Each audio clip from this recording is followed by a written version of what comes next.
ITI ज्या विद्यार्थ्यांची 10वी झाली आहे आणि आता त्यांना ITIला ॲडमिशन घ्यायचं आहे, त्यांच्यासाठी एक अपडेट घेऊन आलो आहे. तर उद्या दिनांक 21 मे पासून ऑनलाईन ॲडमिशन प्रोसेस चालू होत आहे. तर ज्या विद्यार्थ्यांना ITIला ॲडमिशन घ्यायचं आहे त्यांनी उद्या 11 वाजल्यानंतर सकाळी ॲडमिशनचा फॉर्म भरून घेऊ शकता. आणि याची लास्ट तारीख आहे 30 मे. तर 30 मेच्या अगोदर आपल्याला फॉर्म भरून घ्यायचा आहे. आणि जेव्हा आपण फॉर्म भरून घेऊ त्यानंतर लगेच आपल्याला आपल्या जवळच्या शासकीय ITIमध्ये जाऊन आपला फॉर्म कन्फर्मेशन करायचं आहे फॉर्मचं. त्यानंतरच आपल्याला ऑप्शन फॉर्म म्हणजे भरण्याचा विकल्प येईल वेबसाईटवर. तर ऑप्शन फॉर्म जे आहेत ते 1 जूनपासून चालू होणार आहेत.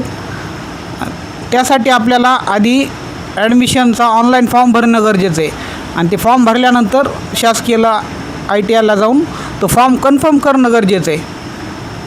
तर ज्यांना कुणाला ITIला ॲडमिशन घ्यायचं आहे ज्या विद्यार्थ्यांना, तर त्यांनी लवकरात लवकर म्हणजे 30 मेच्या अगोदर आपला फॉर्म भरून प्रोसेसला सुरुवात करावी.